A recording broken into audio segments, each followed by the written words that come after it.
옛날 옛적에 창조자 트롤룰은 8층짜리 생각기계를 만들었다. 다 만들고 난 그는 흰 페인트를 칠하고 모서리를 라벤더 색으로 다듬고 뒤로 물러나 가늘게 실눈을 뜨고 바라본 다음 정면에 약간의 소용돌이 장식을 덧붙이고 이마로 보일 곳에 밝은 오렌지색 물방울 무늬 몇 개를 뿌려 넣었다. 그는 웃질에서 휘파람을 불고는 이런 경우 언제나 그래왔듯 그 기계에 2 더하기 2가 몇이냐는 의례적인 질문을 했다. 기계가 움직였다. 진공관들이 빛나기 시작하고 전선에는 열이 오르고 전류가 폭포처럼 모든 회로를 휩쓸고 변압기들이 윙윙거리며 진동하고 쨍그랑 칙푹 그러더니 너무나 시끄러운 소리가 나는 바람에 트롤룰은 특별 정신활동 소음기를 덮어칠까 싶었다. 그동안 기계는 전 우주에서 가장 어려운 문제를 풀어보라고 지시받은 것처럼 열심히 돌아가고 있었다. 땅이 떨렸고 그 진동 때문에 발밑에 모래가 슬슬 파였고 진공관은 샴페인 마개처럼 땡땡거렸고 계정기는 과전압으로 터질 지경이었다. 트롤룰의 초조감이 극에 달했을 때 마침내 기계가 서서히 멈추더니 천둥 같은 목소리로 말했다. 7. 말도 안 돼, 야. 정답은 4야. 착한 기계답게 잘 좀 해보렴. 2 더하기 2가 몇이라고? 7. 기계가 딱 잘라 말했다. 트롤룰은 한숨을 쉬고 도로 작업복을 입은 다음 소매를 걷고 바닥에 뚜껑문을 열고 그 안으로 기어 들어갔다. 아주 오랜 시간 동안 그는 기계 내부에서 부지런히 망치를 두드리고 조이고 납땜하고 강철 계단을 철컹거리며 오르락내리락하고 6층에 있다가 8층에 갔다가 다시 맨 아래층으로 가서 마구 두들겨대고 스위치를 넣었다. 하지만 한가운데서 무엇인가가 지글거리는 소리가 나더니 점화 플러그가 새파란 철사로 변해버렸다. 2시간 동안 이런 일을 한 다음 트롤룰은 밖으로 나왔다.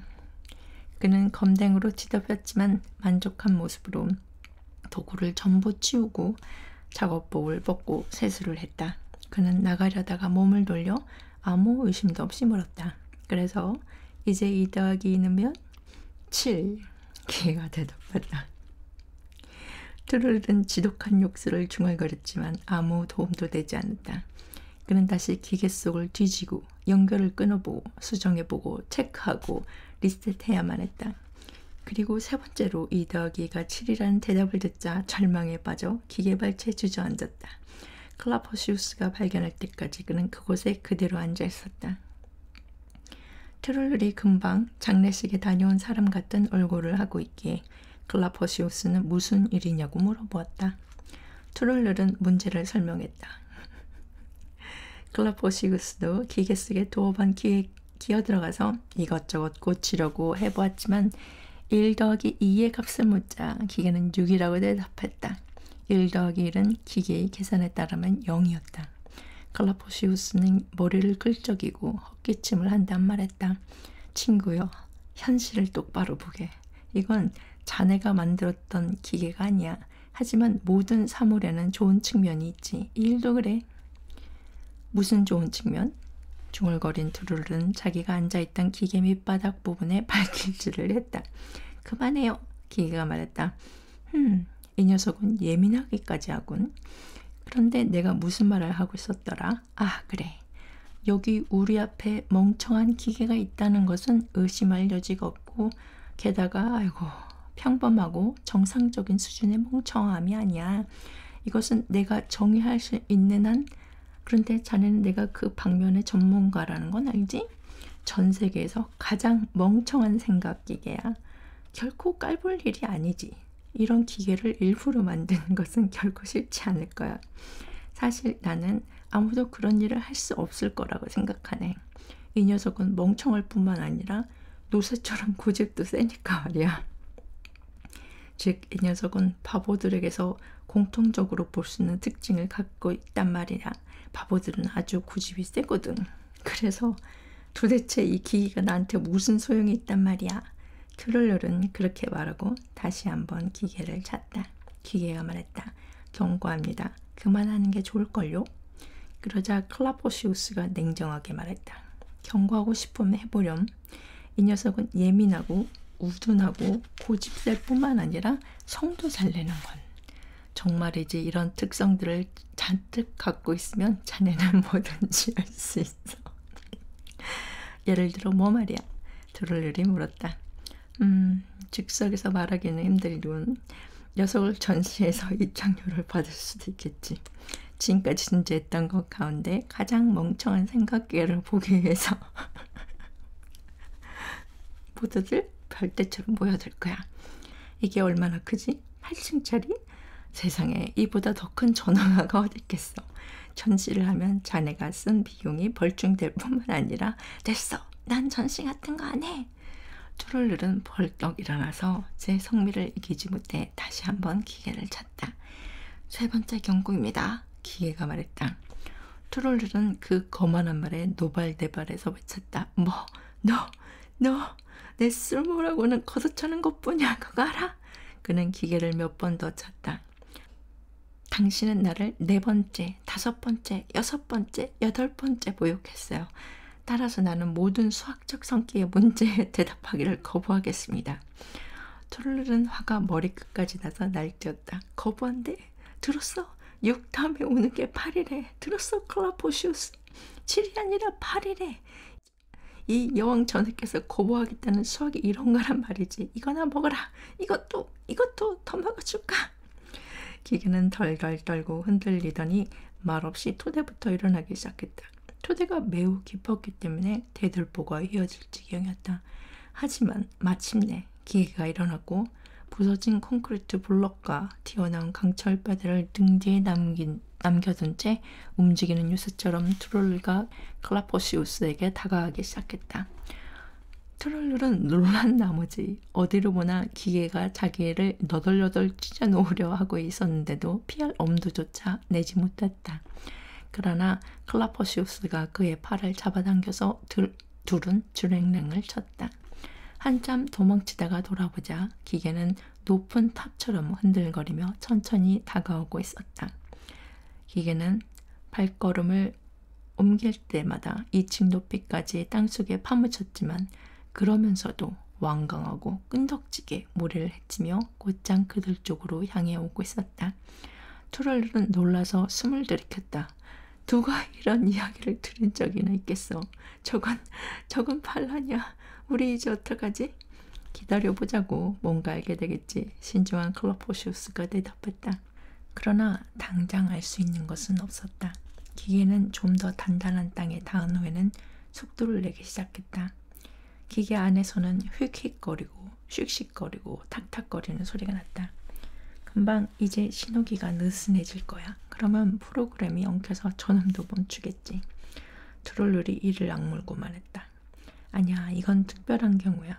저놈은 너무 멍청해서 전송장치가 모두 나간다 해도 상관하지 않을걸. 하지만 조심해. 기계는 달려와 그들을 깔아뭉개려고 힘을 비축하고 있는 것이 분명했다. 그래서 그들은 온 힘을 다해 달렸다.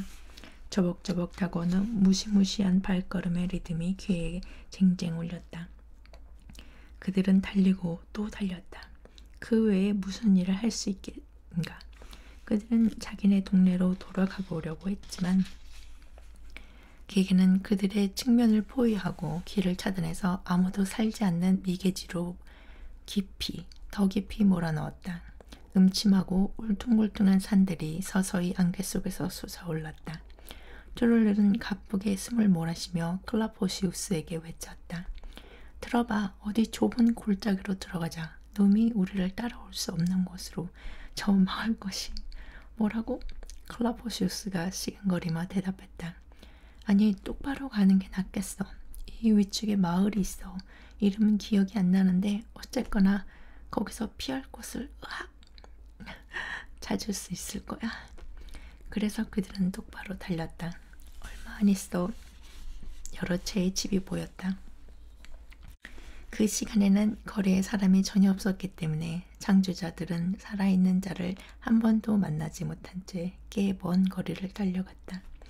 그런데 갑자기 마을 언저리에 산사태가 난 것 같은 끔찍한 굉음이 울리는 바람에 그들은 기계가 계속 자기들을 따라오고 있다는 사실을 알 수 있었다.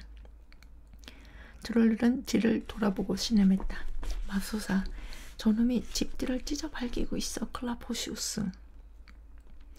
기계가 그들을 고집스럽게 따라오면서 강철로 된 산을 쟁기질하듯이 거물벽을 후려치고 있었다. 기계가 지나간 자리에는 벽돌 더미가 남고 하얀 석회 먼지 구름이 피어올랐다. 끔찍한 비명이 솟아오르면서 거리에는 일대 혼란이 일어났다. 트롤들과 클라포시우스는 숨이 턱에 닿은 채 계속 달려 시청의 커다란 청사에 도착했다. 그들은 손살같이 안으로 뛰어들어가 깊은 지하실로 통하는 계단을 끝없이 달려내려왔다. 클라포시우스가 헐떡거리며 말했다. 우리 머리 위로 빌딩 전체를 무너뜨릴 수는 있어도 여기까지 오지는 못하겠지. 하지만 정말 내가 오늘 자네를 찾아간 건 악마의 농간이야. 자네 일이 어떻게 되어가는지 궁금해서 보러 갔다가 확실히 궁금증은 풀렸지만 트롤들이 말을 가르쳤다. 조용, 누가 오고 있어. 정말이었다. 지하실 문이 열리더니 시장이 들어왔고 시의원 몇 명이 함께 들어왔다. 트롤들은 놀란 나머지 이렇게 이상하고 불행한 사태가 벌어지게 된 연유를 설명할 수가 없었다. 그래서 클라포시우스가 이야기를 도맡아서 했다. 시장은 말없이 이야기를 들었다.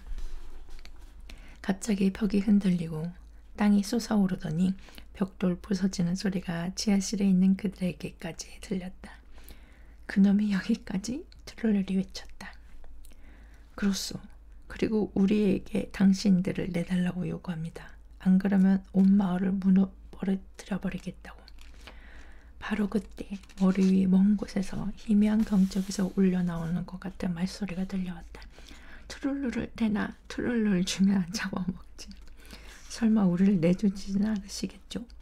기계의 집요한 분노의 표적이 된 트롤룰이 떨리는 목소리로 물었다. 당신들 둘 중에 트롤리라는 이름을 가진 자는 떠나야 하오.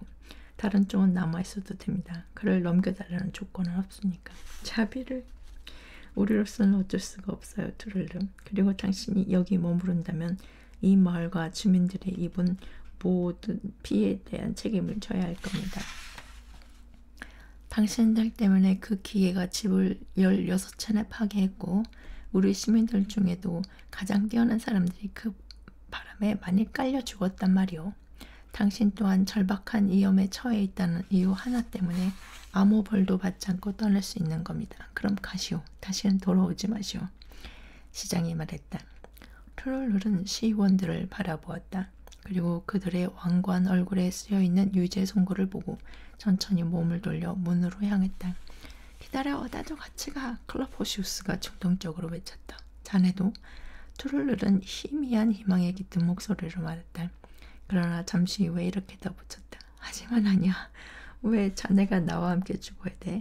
말도 안 되는 소리. 우리가 무엇 때문에 저 강철 백치의 손에 죽어야 한단 말인가? 절대 그럴 순 없지.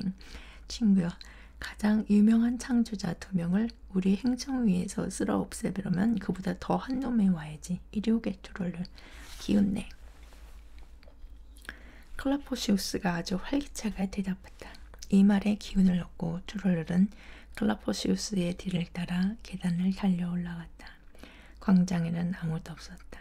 기계는 먼지 구름과 부서진 집의 황량한 뼈대 속에 징계를 푹푹 내뿜으며 시청 청사보다 높이 우뚝 서 있었다. 부스러진 벽돌을 뒤집어 쓰고 석회가루로 얼룩진 모습이었다. 클라포시우스가 속삭였다. 조심해. 저놈은 지금 우리를 보고 있잖아. 저 첫 번째 길 왼쪽으로 가서 오른쪽으로 돌고 그 다음 똑바로 저 산으로 가. 그러면 안전한 곳으로 도망칠 수 있을 테고 그곳에서 어떻게 하면 저놈이 저런 미친 짓을 영영 그만두게 할 수 있을지 생각을. 지금이야. 막 그들이 있는 곳을 알아차린 기계가 돌을 부수며 돌고 가는 순간 클라포시우스가 외쳤다. 그들은 숨가쁘게 마을에서 달아나 무자비하게 길을 따라오는 거대한 기계의 천둥 같은 발걸음 소리를 들으며 1마일 정도를 달렸다. 그러다가 클라포시우스가 갑자기 소리쳤다. 나 저 골짜기를 알아. 물이 말라버린 골짜기인데 절벽과 동굴로 통해. 빨리, 더 빨리. 저놈은 곧 멈춰서야 해. 그들은 몸의 균형을 잃지 않으려고 발을 휘저어대며 비틀비틀 언덕 위로 뛰어올랐다. 그러나 기계는 여전히 따라오고 있었다.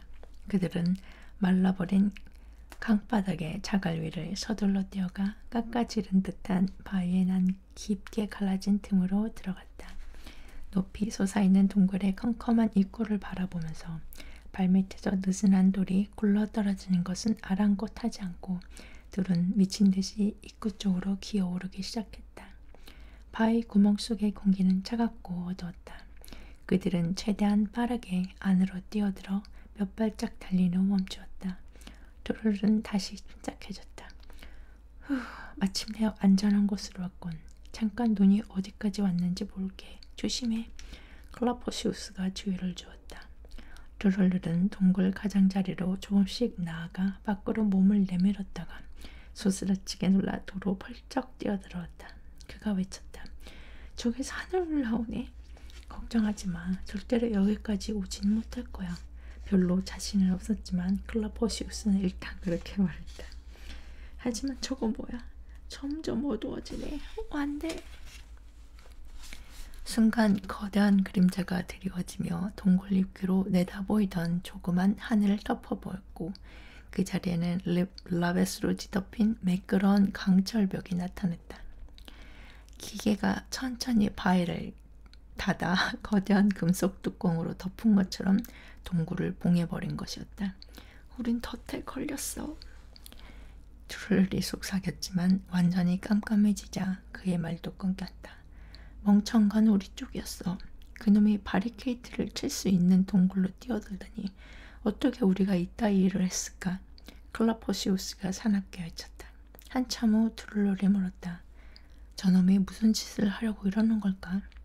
머리를 쓸 필요도 없잖아. 우리가 항복하기를 기다리는 거겠지. 다시 침묵이 흘렀다. 두룰룰은 어둠 속에서 팔을 뻗고 동굴 입구 쪽으로 살금살금 걸었다. 그는 손가락으로 돌을 훑으면서 나아가다가 마침내 매끄러운 강철에 닿았다. 마치 내부에서 가열되는 것처럼 따뜻했다. 두룰룰을 내놔. 강철 목소리가 웅웅거렸다. 두룰룰은 재빨리 물러나서 친구 옆에 앉았다. 그들은 얼마간 움직이지 않고 그곳에 앉아 있었다. 마침내 클라포시우스가 속삭였다. 여기 그냥 앉아만 있는 것은 분별 없는 짓이야. 내가 저놈을 설득해 볼게. 가망 없는 일이야. 하지만 시도를 해봐. 최소한 자네를 보내주겠지. 트룰렐이 맞다. 어이 그런 말 하지 마. 클라포시우스가 트룰렐의 등을 두드리며 말했다. 그는 더듬거리며 동굴 입구로 나아가 외쳤다. 어이 거기 들리니? 들려요. 기계가 말했다. 들어봐. 우리가 사과할게. 이봐. 사실 약간 오해가 있었어. 맞아. 하지만 그건 아무것도 아니야. 트롤룰은 그러는 게 아니고 트롤룰을 가루로 만들어버릴 테야. 하지만 우선 트롤룰이 나한테 이더기가 얼마인지 말해야 해요. 물론 말할 거야. 말하고 말고. 그러면 너는 마음 풀고 트롤룰가 해야 하는 거다. 그렇지 트롤룰? 조종자 역할을 맡은 클라포시우스가 달래듯이 말했다. 물론. 트롤룰이 웅을거렸다. 정말요? 그러면 2 더하기 2가 뭐죠? 기가 말했다. 4 아니 7. 트롤룰이 매우 낮은 목소리를 말했다. 4가 아니고 7이란 말이죠. 네? 그것 봐요. 내가 그렇다고 말했잖아요. 기회가 애기양양하게 말했다. 클라포시우스가 열심히 맞장구 쳤다. 7이야 그래. 7. 언제나 7이었다고. 그럼 이제 우리를 가게 해줄래? 싫어요. 트롤이 나한테 얼마나 미안한지 얘기하고 2 곱하기 2가 얼마인지 얘기하지 않으면 내가 그렇게 하면 우리를 보내줄 거야? 트롤이 물었다. 글쎄요. 생각 좀 해보고요. 나는 거래를 하고 있는 게 아니거든요. 2 곱하기 2가 얼마죠? 하지만 우리를 놓아주겠지? 응? 트롤이 그렇게 말하자 클라포시우스가 그의 팔을 잡아당겨 귀에 속삭였다. 저놈은 멍청이야. 제발 놈과 싸우지 마. 내 마음이에요. 내가 놓아주기 싫으면 안 놓아줄 거예요. 2 곱하기 2가 뭔지만 말해요. 트롤은 갑자기 분노에 휩쌌다. 좋아. 말해주지. 2 더하기 2는 4이고 2 곱하기 2는 4야. 내가 물구나무를 서든 이슬을 갈아서 먼지로 만들든 바다를 들이켜 말라버리고 하늘을 삼켜버린데도 듣고 있어? 2 더하기 2는 4라고. 트롤 무슨 소리 하는 거야? 정신 나갔어? 2 더하기는 7이지. 착한 개기야. 7. 클라포시우스가 친구를 말리면서 악을 썼다. 아니야, 4야. 4이고 4뿐이고 태초부터 영원까지 4야. 4. 트롤이 더욱더 거칠게 소리를 질렀다. 발밑에 바위가 미친 듯이 덜덜거렸다. 창밖한 빛이 약간 새어들어왔다. 기계가 동굴에서 비켜서 맹렬하게 소리 질렀다. 거짓말이야.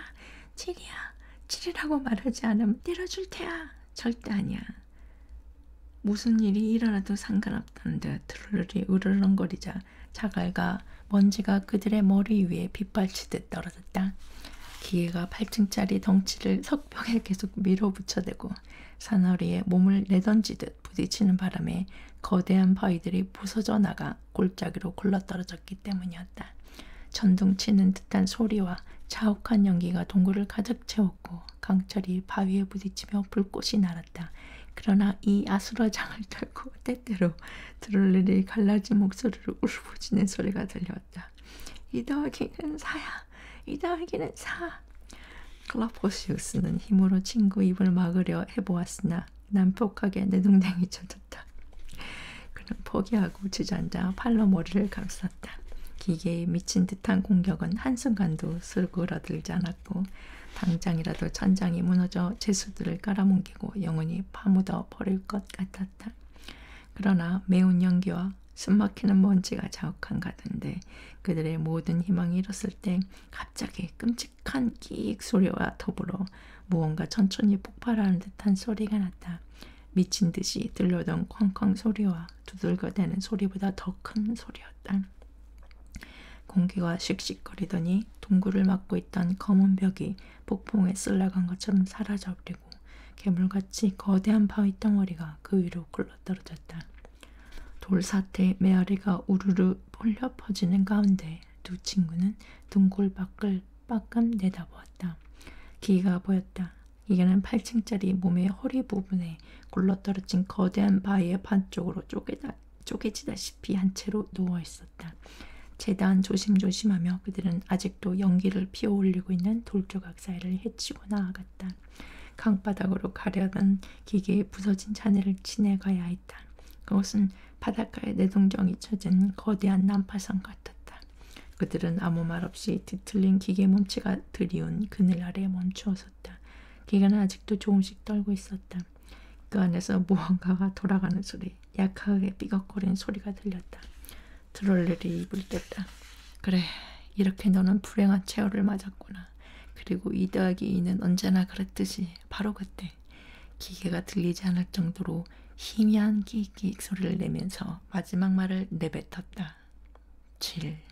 그리고 안에서 짤각 소리가 나더니 머리에서 몇 개의 돌이 굴러떨어졌다. 이제 그들 앞에는 생명 없는 고철 더미가 놓여있을 뿐이었다. 두 창조자는 서로 눈길을 나누고 아무 말 없이 대화도 없이 조용히 그들이 온 길을 걸어 돌아갔다.